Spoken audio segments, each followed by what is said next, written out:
CBN has always managed NNPC's accounts with external asset managers. So you had anywhere around maybe $36 to $40 billion yearly that was coming in from oil and gas receipts, and that was used to, stabilize the market and, ensure that your balance of payments were stable. The former president came, the immediate past president came and changed from that to, they jacked up how much they said Nigeria was consuming in terms of PMS, from 35 million liters per day to 66 million liters per day, even if I don't believe their numbers. And then they adopted a fiscal strategy paper that was dependent on debt as a means of financing budget deficit from revenue. So the DSDP that took over the oil and gas receipts that was coming into the CBN to stabilize the FX market, and basically they sold that crude oil, in exchange for getting PMS into Nigeria, direct sale, direct purchase. And that eroded the amount of FX inflows that were coming into the Central Bank of Nigeria to settle your balance of payments and stabilize the markets. So, for example, I'll tell you, Nancy, there's a principle in central banking that says your external reserves, your net external reserves for 1 year, your net external reserve position should not drop below your balance of payment position, your trade balance for 1 year. Nigeria's trade balance is anywhere around $7 billion. Nigeria's net external reserves is net negative. So it's dropped below $7 billion, which is the reason why you can see the free fall. So the government pivoted from revenue to debt, piled up debt, and then used ways and means to print money from the balance of private and public sector CRR that they couldn't get. And my estimate around 17 trillion naira that was printed, not backed by assets or reserves, and the naira went on a plunge. And you could see that between 2019 to 2020, when about 15.3 trillion naira was generated through ways and means, mostly from money printing, the exchange rate dropped from 365, it dropped to where around over 800, and then it continued to slide. So, first of all, it's a fiscal problem that, dragged the monetary authorities into the fix that they are in. And it's also the failure of the monetary authority because Sections 2 of the CBN Act says that the central bank, it's their work as the banker of the government to advise the government on its finances. So the central bank also failed in advising the government on how to manage its finances. So that is what has brought us to where we are today. So we have to pivot back to, number one, stopping ways and means completely for now, and then also ensuring that the fiscal authorities can ramp up on revenues with steps like, number one, harmonization of the tax code, number one, collapsing all the revenue collections from is to the federal revenue service. And I'd like to say this, Nancy, the Nigerian Customs Service has no business collecting revenues on behalf of the government. Their work is trade facilitation. Just give that function to FIRS and see the improvement in 1 year. So the fiscal authority has to ramp up on collection of revenues and be less dependent on overdrafts from the Central Bank of Nigeria that has basically led to money printing for most part of about 58% of the total ways and means stock of 30 trillion naira that I estimate they printed, and start on the path we were before 2015. Okay. Emmanuel, lastly, just in less than 2 minutes, what do you think how can we address this crisis that we are in right now? Because the naira is on a free fall. And what's your own forecast as to where the naira would be from now to the next 2 months? Because I've heard different analysts say different things. In fact, a friend who is also an analyst, an economist, told me last year, December, that Nancy, we should be very careful that the naira may hit 1,000 naira as at last December, or about more than 1,000, and he did that. So what do you think should be the solutions, quick solutions now that can get us out of these quagmire? Then secondly, how does the central bank balance the issue of interest rate hike when the MPC comes up later this month? There's anticipation that the central bank will raise interest rates as against increasing money supply. You understand what I mean? Because money supply has also been on the rise. So how do you expect that balancing act? Well, so there are no silver bullets, and I'm also very reluctant to say where I think the exchange rate is going to be. Okay, what do you think is the fair value? Let me make it easier for you. The fair value, I think the fair value is anywhere between 950 and 1,050. I think that's fair value. Okay. You know, so I don't see further upsides, even if there's a lot of doom and gloom about the exchange rate. I don't see further upsides from where it is currently. However, the liquidity issue needs to be addressed. The CBN governor and the president, the minister of finance, they need to get on the plane and get emergency support from another central bank. And this is, Nancy, this is the reason I've always said that what is the benefit of being in OPEC if you cannot, exercise that to go to your OPEC members that are liquid to get some intra-central bank lending? These are the issues that we have to address. Instead of go for the Project Gazelle kind of deal NNPC did of pledging 100. That was actually confusing, because a lot of people thought that it was like a bailout, and then NNPC came out to say it was for royalties and taxes and. Exactly. So there needs to be liquidity. However, Cardozo is working a very tightrope. I don't envy him. I think he has a very difficult job, one of the most difficult jobs in government. And I honestly believe that as much as Nigerians are angry, Nigerians are very angry. I feel their pain because it affects me too. Cardozo needs to be given a little more time. That's what I think. How much is more time? Give him another 6 months. Another 6 months. Okay. Yes. He was appointed in September, so another 6 months. All right. All right, Emmanuel, I think I'll leave you now so that you go back to your meeting. Thank you very much for joining me today. Let's talk again soon. All right, we've been talking about saving the Naira. Let's quickly take a break, and when we return, we'll be looking at another angle, talking about the NGX as well as the outlook. I'll be speaking with the head investment research at Meristem. Let's quickly take a break. We'll be right back. So what the government is doing, I think the amount the federal government had incorporated in the number that the president mentioned is around 3.52 trillion of non-oil tax revenue in the Appropriation Act. All right. Now, but there's no new taxes that is coming in. So what that really means is that the focus is on how do we reform tax administration, and I think that talks to the question that you're talking about. So how do we reform the tax system so that we can increase the yield, right? How do we widen the tax base? So even whether you're looking at income taxes, whether you are looking at customs, whether you are looking at all the other levies and charges, how do we ensure that the people who are supposed to pay, they are covered within the tax net, and the risk of underpayment, underreporting, that's been prevalent in the past is curbed. That's what government is focusing on. So it's a lot of focus on improving the efficiency of tax collection, and you can only do that through technology and automation. And areas of, our tax revenue authorities that have seen significant growth in their revenue, the chairman mentioned the FRS, a couple of other states as well, Lagos always been the poster state. What they've done is that they've leveraged technology and automation, and that's what you saw with FRS.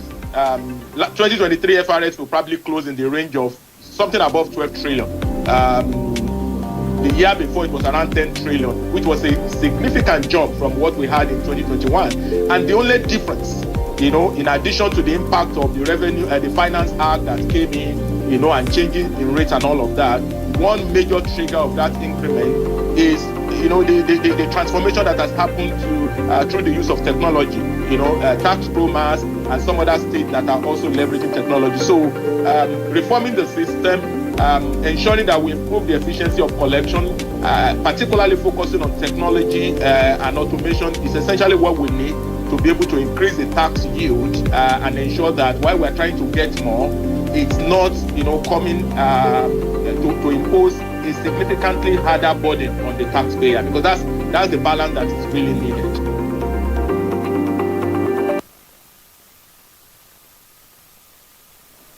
All right, welcome back. My second guest joins me now. She is Praise Ihaseke. She's the head investment research at Meristem Securities Limited. Hello, Praise, and welcome to the program. Hi, Nancy. Thank you for having me. Hi, how are you doing? Now, let's get started. And let me start with the news of Femi Otedola, now the board chairman of FBN Holdings. How is the market taking this? The hula baloo, has it ended? You know what I'm talking about because we've seen series of, tug of war over the past few months. So what do you think? Femi Otedola, now the board chair of FBN Holdings. Well, I mean, looking at Femi Otedola's track record, he has been on the board of several companies. He's been involved in Gerigu Power, and then So when you have somebody like that of that kind of caliber being appointed to the board of a company, it confers confidence on the board and the corporate governance, because corporate governance is one of the things we also look at as analysts, and yet also investors should also look at when considering the longevity of a company. And then, I mean, like you said, the market is already reacting. For instance, I mean, while the market is broadly negative today, FBNH has actually been gaining so far since the market opened.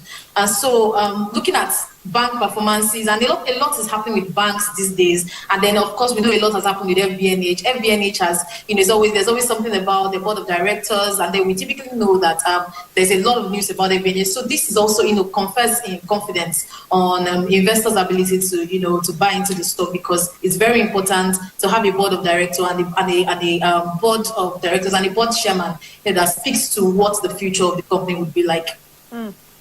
I like what you said. That is inspiring confidence, because the character of Femi Otedola, as it were, he's also one of Nigeria's billionaires. And from the track record, you see that perhaps he also abhors corruption, as it were, because he whistle blew on one of the honorables, and the Supreme Court, told the honorable that he has to go to jail. I guess that the honorable is in jail. Now, you remember what I'm talking about, the saga for 2012. About oil subsidy and coal. Now, let's move ahead. Praise. What is actually moving the market? In the last 1 month, we ended January yesterday, 35.3% for Nigerian equities. These guys are on steroids. I don't know what exactly is wrong with the Nigerian market. The economy seems to be in disarray. Foreign exchange is, going topsy-turvy. A whole lot of things, but stocks seems to be very resilient. What did they happen? What is happening there? Funny enough, I like the fact that you mentioned the foreign exchange. I was enjoying your conversation with Emmanuel and how the foreign exchange market is evolving. The NGX has largely been positive since November. We've been seeing that positive run happen in the market. In fact, the truth is it's been positive since the announcement of first subsidy removal. So since then, we've been seeing that positive. I mean, occasional profit taking here and there happen, and then in October we had that bearish sentiment in the market last year. But since November up till about last week, we were very positive on market performance. There was, consistent positive performance across the board. However, so far this week, for the past few days, and then even for some days last week, there's been a lot of profit taking happening in the market. We've had Dangote Cement rising, Seplat has been increasing, stocks like Boa Cement have been increasing, and these are heavyweight stocks. And so because these stocks have been increasing, they've been kind of masking the profit taking that has been going on the ground of some stocks in the market. But yesterday, 2 days ago, the bloodbath has been very evident. We've been seeing that turn happen in the market slightly. So since November till now, the steroids has been unexplainable. Conversing with a lot of analysts, even beyond different companies, a lot of analysts are wondering, where is the money coming from? A very important metrics to know a market is the liquidity. Where is the money coming from? Is it coming from the pension fund managers? Is it coming from new market? And then there's this January effect of people saying, "Oh, I'm getting into the new year. I want to invest." And then you also see retail investors coming into the market in January. So a lot of that also played into what has happened in terms of liquidity. Liquidity has been high, so a lot of that's also played into what has happened in the market. And of course, liquidity in Naira, apparently. A lot of stocks will do well. Yeah. Chris, can you hear me? Liquidity in Naira, because if you exchange that, if you take a look at even the dollar value of the NGX, it's still lower because of the foreign exchange differential. So in Naira, we should just be dancing up and down that the market is on the upside, but in real terms, you understand what I mean. Now, yes, I do. What are the things driving this bullishness that we're seeing in the market? What are the things that really, these growth drivers since January? Yeah. I mean, like I said, a couple of corporate actions, the expected corporate actions. The corporate action on Dangote and NASCON was announced last year. And then, we also saw that significant movement last year for Dangote and NASCON. And then there was some kind of dull performance on Dangote and NASCON within December. But now in January, we've seen, that resurgence to Dangote and NASCON prices increasing again. We saw that, play out for a very long part of January. We also saw corporate actions and then buying activities on heavyweight stocks. Like I mentioned, Etel, Seplat, you had buying activity on Dangote Cement, buying activity on Bois Cement. These are stocks that, they have a lot of weight in the market. And of course, one thing that is also very significant to mention is the fact that investors came into 2024 with the expectation of profits, positive market performance. So right from the first day of 2024, it was like ready, set, go. Came into 2024 with the expectation of positive performance, and we've been seeing that permeate all through January. And then of course some also expectations of what companies are going to release. We started seeing some companies' performance released in the market, but some expectations also would companies' performance, expectation of profit and positive companies' performance have also been things that have driven that positive sentiment in the market. And of course, like I mentioned, new liquidity coming into the market was also very significant in January. What do you think will move the domestic market this year? And let me go to your reports now, because I know that you released your report, setting the sail, gradual recovery. And I wonder where we are now. Yesterday, I was speaking with the CEO of the NESG, Dr. Aduloju, and he said we are in the stabilization phase. So I don't know what you guys think about what's happening right now with Nigeria's economy in 2024 and what you see ahead. The second question is, dovetailing from what you talked about, the domestic equities, where do you see us moving this year? So many dynamics are going to be very important for the Nigeria's economy this year. We think that this year is a very pivotal and very important year because a new government came in 2023, and they've been very vocal on a lot of policies, and they've been very vocal on a lot of things that they want to do, and they've been taking action also. And so we feel like we expect that if they continue on the path of being vocal and actually taking action on the right path, we're likely to see an end of year that has a better economic outlook than where we were last year. Of course, we're not going to get to glory land in 2024 because so many things have to come together to make Nigeria's economy work in 2024. Let's start from insecurity. Insecurity it is very important for insecurity to be tackled. It is not an option for the government and for the fiscal authority to tackle insecurity in different locations, different regions. It's even going beyond the food producing regions now. It's going to other critical regions of the economy. And this is a very important factor that is bound to affect economic performance. Let's also look at oil production numbers. Oil production numbers they also need to significantly increase. Emmanuel was speaking about the current account position, trade surplus in Nigeria. The oil production volumes are very, very important for what we're going to see play out in these metrics I just mentioned, and of course how it's going to affect FX in Nigeria.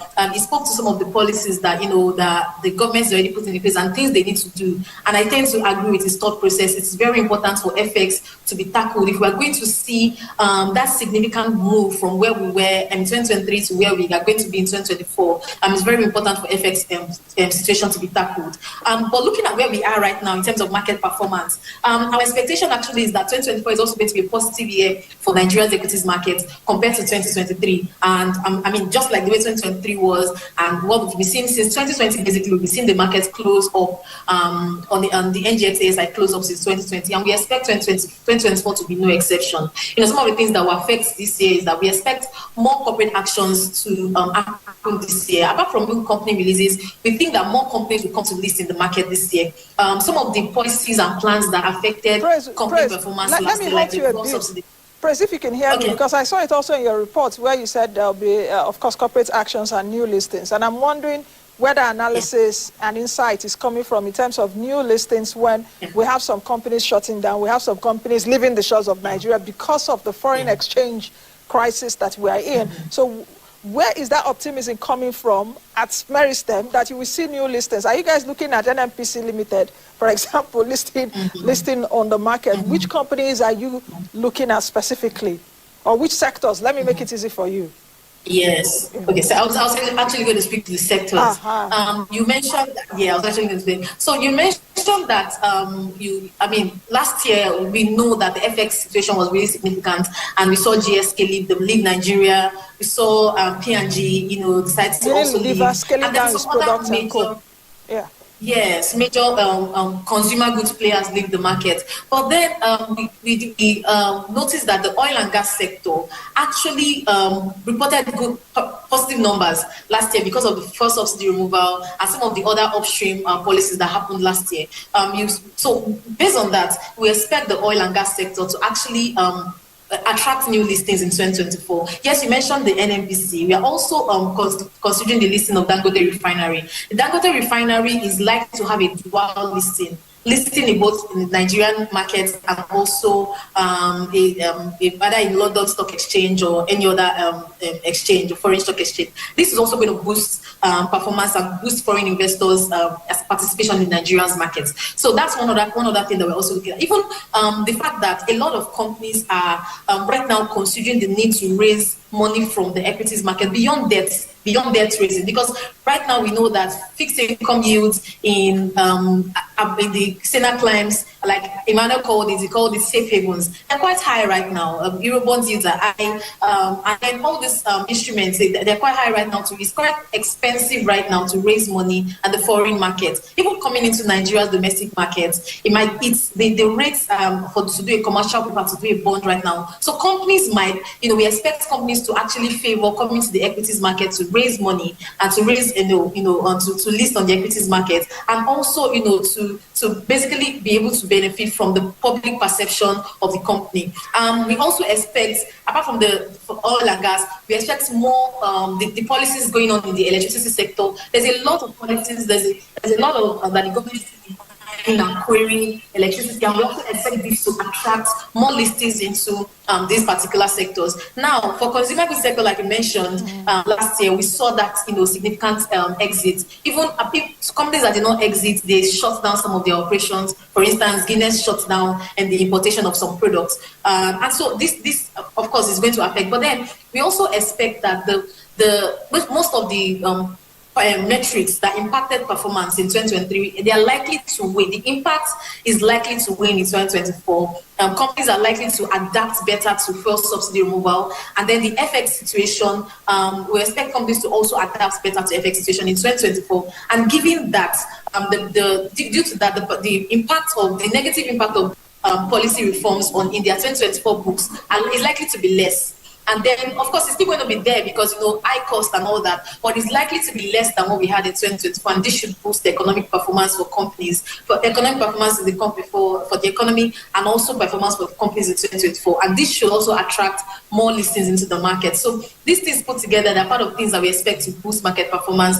We also think that at some point in the year, we're going to see a return of foreign investors. Foreign investors are very important for how the market is going to run in 2024, because, we know that foreign investors have largely stayed away from Nigeria's equity market since 2020. We've not had more than 19-20% of the market being controlled by foreign investors. But in 2024, we think that with the possibility of ratings upgrade from FT resale, from MSCI indices, there's a possibility that we're going to see ratings upgrade from this international organization. Press, do you guys see any delistings at all this year? Yes. Do you see any delistings like we saw last year? I think Adova, yes. Adova, UBN, these are the ones that are coming to the top of my head right now. Do you see any delistings because of the harsh economic conditions from Nigerian companies, this year? Not just even the harsh economic conditions, the possibility of delisting from banking sector, in the banking sector is there. Now, this is because, we've already mentioned that the CBN governor mentioned that there's going to be a recapitalization exercise for banks. Yeah. So this recapitalization exercise for banks might cost some banks, or maybe tier 2 banks, basically maybe tier 2 banks or lower, to merge with some banks that are not listed, and this might cause them to delist from the market. So on that angle, we expect that there might be delistings in the banking sector. Of course, it's not cast in stone. The bankers also have other means of raising their capital. They can decide to explore other means. They can even decide to merge and stay listed, just like we had with Access and Diamond. So, years ago. So, these are the different dynamics that we think are going to play out. The equities market, in our view, is going to be very interesting to play in 2024 because there's so many things to watch out for. The recapitalization exercise is expected to boost performance.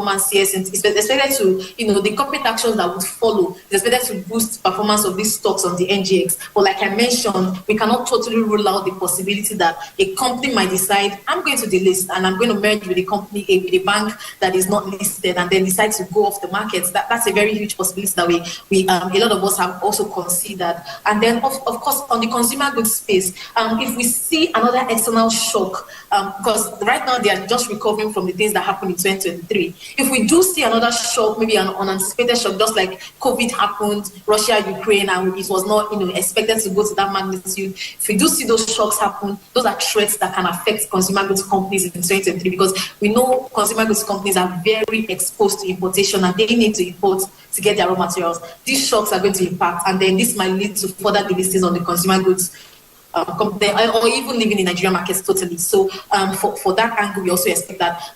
We know that there's some defensive stocks that would always, like Presco, Okomo, these are agricultural commodities that would always benefit, and they're always, no matter the economic cycle that you're in, those defensive stocks are going to be okay. So for those kind of stocks, for those agricultural commodities players, we don't expect the listings from them, from that angle. We actually expect them to record better performance in 2024, and which might also boost performance of the sector. And then, just putting all these things together, we maintain that the NGX market is going to be very interesting to watch and play in 2024. Praise, let's use a few minutes left to talk macro numbers, and let me concentrate on unemployment. Let me concentrate on our demography. Nigeria is a youthful country. What do you see for unemployment? Bearing in mind also that the MBS came up with a very interesting methodology last year.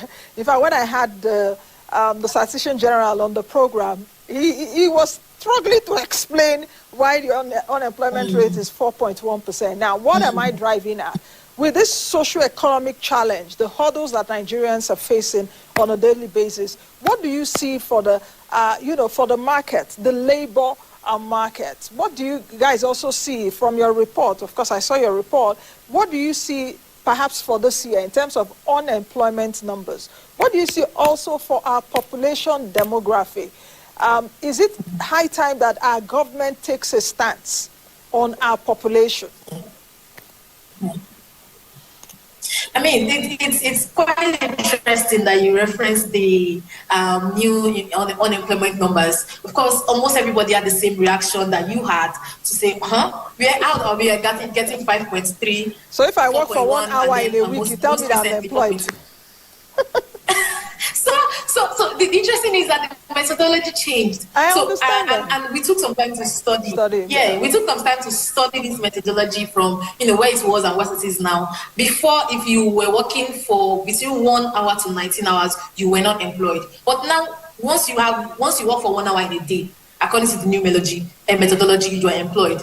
And so we try to work around those numbers to see if we continue with the old methodology using the same metrics that the statisticians released, where are we going to be? And we actually saw that, on reviewing that, we actually saw that our employment number was going to be, of course, in double digits. We are going about 29%, 30%. Looking at if we continue with the methodology of 1 to 19 hours being unemployed. But then a lot of companies, the unemployment statistics in Nigeria is very important for us, because this also impacts what companies are going to do. And if companies are going to continue to, labor numbers are going to continue to increase. If we continue to see this hardship, inflation is significantly rising. The FX markets, you and Emmanuel talked about the FX market extensively. Continue to see these challenges permeate. Companies are going to be left with no choice but to continue to nip and cut corners, and cut corners might not be the word, to cut excesses where they can, to try to protect their margins and still make up for people to still stay in business. And one of the things that we think companies would most likely do, of course, would be to either cut labor hours or even outright have to lay people off. But then we also need to consider the fact that with the inflation numbers, with the way inflation went last year, we saw a lot of private companies do salary review. Right now, we are having the NLC discuss, and I mean, the committee was set up about, I think, yesterday or 2 days ago to discuss the new minimum wage and where we're going to be and where the minimum wage is going to be. So it's going to be very important for unemployment numbers for 2024. And then we maintain that in terms of population, companies tend to look at Nigeria's population and say, oh, 200 million is attractive. What portion of that 200 million can you actually attract in terms of funding and in terms of patronizing your products? So that's, I think it's high time the government does a census to know where are we in terms of population in the country. Yeah. In fact, what ratio of that population has the purchasing power, the buying power? Yes. You know, you're a population of poor people, as it were. So, you know. Well, thank you very much, Praise, for joining us this morning. Thank you for having me. Let's speak again soon. Thank you. All right, I've been speaking with Praise Ihasekia, who is the head of investment research at Meristem Securities Limited.